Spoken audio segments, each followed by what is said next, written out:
ఇప్పుడు ఇప్పుడు మన దగ్గర కొంతమంది యువత కళలను పెంచాలని ఎంతో కృషి చేస్తుందన్నమాట.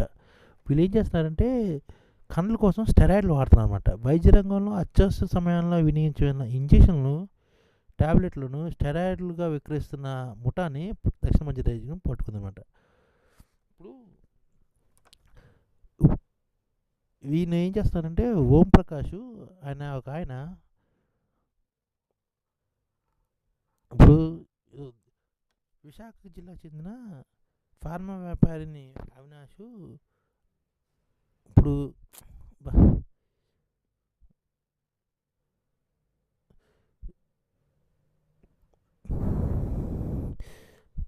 ఇప్పుడు ఫస్ట్ నుంచి చూపిందాలి.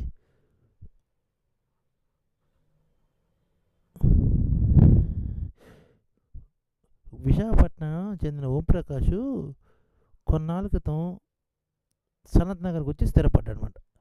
తొలినాళ్ళలో కూకట్పల్లిలో జిమ్లో పనిచేసిన ఇతడు ప్రస్తుతం అమీర్పేటలో సప్లిమెంట్ విక్రయించే దుకాణాన్ని నిర్వహిస్తున్నాడు అనమాట. Nutrition supplement. ఇతని కాడికి స్టెరాయిడ్స్గా ఉపకరించే హార్మోన్ ఇంజెక్షన్లు తదితర వాటికి డిమాండ్ ఉందని గ్రహించి వాటిని ఖరీదు చేసి ఎక్కువ ధరకు అమ్మరించాలని తన చిన్ననాటి ఫ్రెండ్ అయిన ఫార్మా వ్యాపారి అవినాష్కు ఈ ఓంప్రకాష్ కలిశారనమాట. వివిధ రకాలైన ఔషధాలు వాటిలో స్టెరాయిడ్ ఉపయోగించే వాటిపై అవినాష్కి పట్టుందనమాట. ఓంప్రకాష్ కోరడంతో ఆయా ఇంజెక్షన్లు టాబ్లెట్లను ఇతను సరఫరా చేయడం మొదలెట్టారనమాట. అవి ఏంటంటే డ్యూరాడెక్స్, సీజెక్ట్ ఇంజెక్షన్లు, స్టాంబేరు, ఎర్క్లైను, డోబాలాను టాబ్లెట్లు ఈ ఉత్ప్రేరకంగా పనిచేస్తారన్నమాట. వీటిని యువత ఎక్కువగా వాడతారని చెప్పారన్నమాట. నగరంలో జిమ్లకు వెళ్తున్న యువత నిర్ణీత బరువు కంటే ఎక్కువ వెయిట్స్ ఎత్తడానికి, ఎక్కువ సమయం వ్యాయామం చేయడానికి స్టెరాయిడ్ను వాడుతున్నారు అనమాట. నిబంధనల ప్రకారం వీటిని కేవలం మెడికల్ షాపుల్లోని వైద్యుల చీటీల ఆధారంగానే విక్రయించాలి.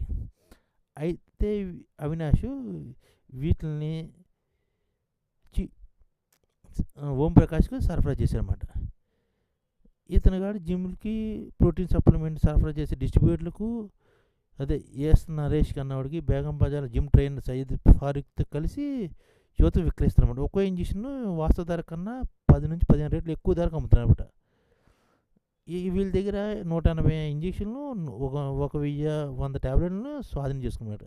అదే కాకుండా హాష్ ఆయిల్ కూడా కొంతమంది విక్రయిస్తున్నారు. హైదరాబాద్లో కూకట్పల్లి ప్రాంతంలో హాష్ ఆయిల్ విక్రయం కూడా పెరిగిపోయింది. హాష్ ఆయిల్ని 100 గ్రాముల హాష్ ఆయిల్ అంటే ఇది 5 గ్రాములు చొప్పున చిన్న గ్రాములు చొప్పున ప్లాస్టిక్ కంటైనర్లో రీప్యాక్ చేస్తారనమాట. వీళ్ళు దాదాపుగా 1100 గ్రాముల హాష్ ఆయిల్ని కొనుగోలు చేశారన్నమాట సీలేరు నుంచి. అది ఇక్కడ పారిశ్రామిక బాలనగరు విక్రయిస్తున్నారన్నమాట. ఈ ఛానల్ ముఖ్య ఉద్దేశం ఏంటంటే మన తెలుగు రాష్ట్రాల్లో 1 కోటి మందికి సంఘటిత రంగాల్లో ఏ విధంగా ఉద్యోగాలు ఇవ్వవచ్చు, కనీస నెల జీతం 30,000 వరకు ఏ విధంగా ఇవ్వవచ్చు, ఏ విధంగా చేస్తే ఉద్యోగాలు సృష్టించబడతాయో వివరిస్తూ ఈ ఛానల్ వీడియోలు వస్తాయి. అలాంటి వీడియోలు మీకు కావాలంటే మన ఐడిఎఫ్ భాస్కర్ ఛానల్ని సబ్స్క్రైబ్ చేసుకోండి. ఐడిఎఫ్ అంటే ఇండియన్ డెవలప్మెంట్ ఫోర్స్. ఈ వీడియోలు చూసిన తర్వాత మీకు నచ్చితే లైక్ చేయండి, మీ ఫ్యామిలీ మెంబర్స్కి షేర్ చేయండి, మరియు మీ ఫ్రెండ్స్కి షేర్ చేయండి. Thank you. నమస్కారం.